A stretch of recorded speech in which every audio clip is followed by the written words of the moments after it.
बॉलीवुड और south Indian cinema के बीच की बहस एक बार फिर से चर्चा का विषय बन गई है। हाल ही में एक राउंड टेबल डिस्कशन के दौरान बॉलीवुड के दिग्गज प्रोड्यूसर बोनी कपूर और तेलुगु प्रोड्यूसर नागा वामसी के बीच तीखी बहस ने इस मुद्दे को और भी हवा दे दी। इस डिस्कशन के दौरान नागा वामसी ने कहा कि बॉलीवुड की फिल्में ज्यादातर एलीट एरियाज जैसे मुंबई में बांद्रा और जुहू के लिए बनाई जाती हैं, वहीं साउथ इंडियन सिनेमा ने बॉलीवुड को एक नई सोच दी है। इस पर बोनी कपूर ने तुरंत जवाब देते हुए कहा कि हिंदी सिनेमा की अपनी पहचान है और इसने भारतीय सिनेमा को आकार देने वाली कई आइकनिक फिल्में दी हैं। साउथ की फिल्मों का प्रभाव सराहनीय है, लेकिन बॉलीवुड के योगदान को आप नजरअंदाज नहीं कर सकते। वामसी के बयान और बोनी कपूर के रिएक्शन के बाद सोशल मीडिया पर भी बहस छिड़ गई है। इस पर कई बड़े फिल्म मेकर्स ने अपने रिएक्शंस देने शुरू कर दिए हैं। फिल्म मेकर हंसल मेहता ने वामसी के बयान को लेकर गुस्सा जाहिर करते हुए उसे अहंकारी और बॉलीवुड को कमतर समझने वाला बताया। हंसल ने एक्स पर लिखा, इस व्यक्ति श्री नागा वामसी का रवैया बहुत ही अहंकारी था। अब जब पता चला है कि वह कौन है तो उनकी हालिया हिट फिल्म लकी भास्कर ने स्कैम सीरीज से काफी प्रेरणा ली है। आप जानती हैं कि हंसल मेहता स्कैम सीरीज के लिए जाने जाते हैं। उन्होंने आगे लिखा कि मैं ये मुद्दा इसलिए उठा रहा हूं क्योंकि मुझे खुशी है कि कहानियां एक जगह से दूसरी जगह जाती हैं और एक अलग भाषा में बनी फिल्म भी हमारी सफलता को अपना बनाती है। आखिरकार सभी जीतते हैं, कोई भी दूसरे से बड़ा नहीं होता। यह सोच बेहद नुकसानदायक है। अहंकार तो और भी खतरनाक होता है। अपने सोशल मीडिया हैंडल पर हंसल मेहता ने नागा वामसी का एक क्लिप भी शेयर किया जिसमें वामसी कह रहे थे कि मुंबई के सभी लोग रात भर जागे रहे होंगे जब पुष्पा ने घरेलू बॉक्स ऑफिस पर 80 करोड़ की कमाई की। इस वीडियो के साथ फिल्ममेकर ने लिखा, चिल कर यार, जो भी हो, मैं मुंबई में रहता हूं, बड़ी अच्छी नींद ले रहा हूं। उनके पोस्ट को रीपोस्ट करते हुए सिद्धार्थ आनंद ने लिखा, मुंबई हमेशा से वो शहर है जो कभी नहीं सोता। लगता है कुछ लोगों को हमारी असली मुंबई नहीं पता। और एक बात, मैं सच में केवल बांद्रा और जुहू दोनों ही जगहों पर रहा हूं। डायरेक्टर संजय गुप्ता ने ट्वीट किया, ये कौन है जो बोनी जी जैसे सीनियर प्रोड्यूसर के साथ बैठकर अपनी झूठी अहमियत दिखा रहा है। इसका बॉडी लैंग्वेज और घिनौना रवैया देखो। 4-5 हिट्स देने से ये बॉलीवुड के बाप नहीं बन जाते और न कभी बनेंगे।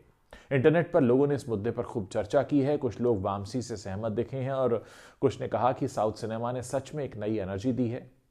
वहीं कुछ लोग उनकी टोन को घमंडी मानते हुए बोले कि हर इंडस्ट्री का सम्मान करना चाहिए। इंडियन सिनेमा नॉर्थ और साउथ का मुकाबला नहीं है। उधर नागा वामसी ने भी अपनी सफाई दी है क्योंकि बैकलैश काफी बढ़ गया। तो नागा वामसी ने सफाई देते हुए कहा कि मेरी बातों का मकसद बोनी जी या बॉलीवुड का अपमान करना नहीं था। ये एक हेल्दी डिस्कशन था और इंटरव्यू के बाद हमने हंसते हुए एक दूसरे को गले भी लगाया। उन्होंने बॉलीवुड की लेगेसी की तारीफ की, लेकिन अपने बयान पर कायम रहते हुए कहा कि साउथ सिनेमा का प्रभाव हाल के दिनों में बढ़ा है। बॉलीवुड वर्सेस साउथ सिनेमा की बहस नई नहीं है, लेकिन पिछले कुछ सालों में इसने जोर पकड़ा है। बाहुबली, आरआरआर और पुष्पा जैसी साउथ की फिल्में न सिर्फ बॉक्स ऑफिस पर रिकॉर्ड तोड़ रही हैं, बल्कि नई कहानी और विजुअल इफेक्ट्स के लिए भी तारीफें बटोर रही हैं। बॉलीवुड पर अक्सर रीमेक और फॉर्मूला बेस्ड फिल्मों पर ज्यादा ध्यान देने का आरोप लगता रहा है। अब ऑडियंस नई और उनकी जिंदगी से जुड़ी कहानियां देखना पसंद कर रही है और साउथ की फिल्में इस मामले में आगे हैं। दोस्तों, अब मैं आपके पास आता हूं, आपसे जानना चाहता हूं कि क्या आपको लगता है कि वामसी ने जो कहा उसमें कुछ दम है? क्योंकि हाल के दिनों में हमने भी इस बात को रियलाइज किया है। जब मैं हमने कह रहा हूं तो हमारे जैसे जागरूक लोग जो सिनेमा को काफी अच्छे से देखते हैं और उसकी समीक्षा करते हैं कि पिछले कुछ समय से बॉलीवुड की नैया डोल रही है। और अगर आप बॉक्स ऑफिस के आंकड़े उठाकर देखें, हिट फिल्मों की लिस्ट उठाकर देखें, आपको अंदाजा खुद ब खुद हो जाएगा। हाल ही में जब सिंघम अगेन बहुत सारे पॉपुलर फेसेस के साथ रिलीज हुई दिवाली के मौके पर, तो इसे देखने लोग उतने नहीं पहुंचे जितना कि पुष्पा को देखने पहुंचे, जबकि हिंदी बेल्ट में अल्लू अर्जुन की कोई खास फैन फॉलोइंग नहीं थी, खासकर पुष्पा के पहले। तो एक नया बाजार तो साउथ ने अपने लिए खोला है और इस वजह से बॉलीवुड घबराया हुआ भी है।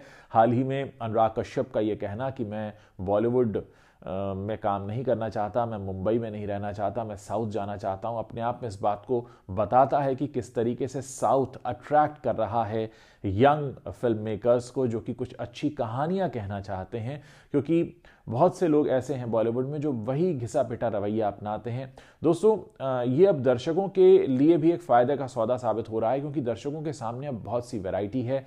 वो OTT पर जा सकते हैं, वो विदेश का सिनेमा देख सकते हैं, वो साउथ का सिनेमा देख सकते हैं। और हाल ही में जिस तरह से पुष्पा को प्रमोट किया गया बिहार की राजधानी पटना में जाकर, वो इस बात को बताता है कि अब साउथ अपने पांव पसार रहा है और हिंदी बेल्ट की जो दुनिया है, जो दर्शक हैं, जो लोग हैं, वो उनका हाथ खोलकर स्वागत कर रहे हैं।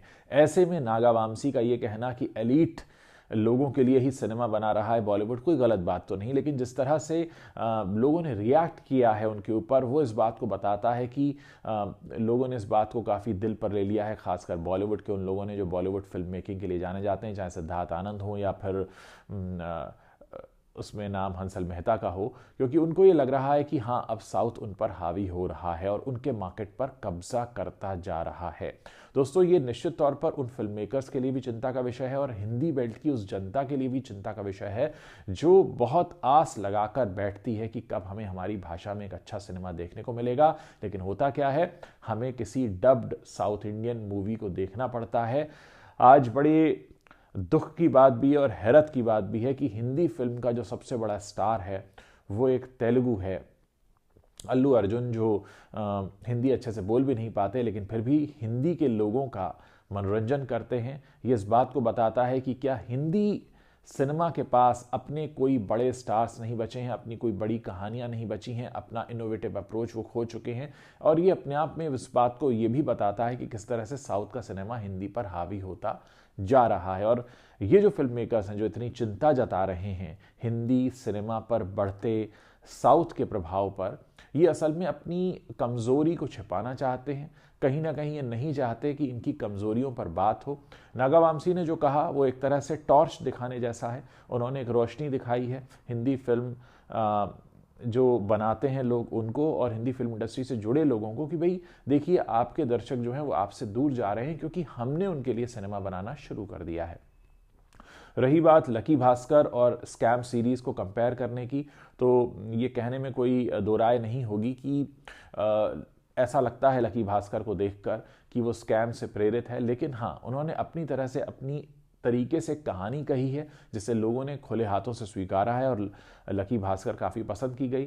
दोस्तों, कहानी कहने का जो एक तरीका होता है उसमें अगर आप एक आम आदमी को अपने साथ जोड़ लेते हैं तो वो आपकी सफलता को दोगुना कर सकता है। क्योंकि जब भी हम सिनेमा में जाते हैं तो हम हीरो से कनेक्ट होते हैं और भले हम अपनी असल ज़िंदगी में हार क्यों ना रहे हों, लेकिन हम उस हीरो को जब पर्दे पर जीतते हुए देखते हैं तो उसमें हमें हमारी जीत दिखाई देती है। और सिनेमा बरसों से ये करता आया है। आज एक थका हारा आम इंसान जब सिनेमा हॉल में जाता है तो वो उस आम इंसान को जीतते हुए देखना चाहता है। और साउथ ने इस बात को बहुत अच्छे से पकड़ कर रखा है और यही वजह है कि साउथ की फिल्में बहुत तेज़ी से लोकप्रिय हो रही हैं, लोग उनसे कनेक्ट करते हैं। हाँ, वो बात अलग है कि साउथ की तेज़ी से बढ़ती लोकप्रियता अब बॉलीवुड के फिल्म मेकर्स की आंखों में चुभने लगी है, उनको मिर्ची लग रही है, उनको लग रहा है कि ये सब क्यों हो रहा है। लेकिन मैदान उनके सामने भी खुला है, वो भी ऐसे सब्जेक्ट्स, ऐसे टॉपिक्स उठा सकते हैं जिनसे आम आदमी कनेक्ट होकर उनके सिनेमा को देखे।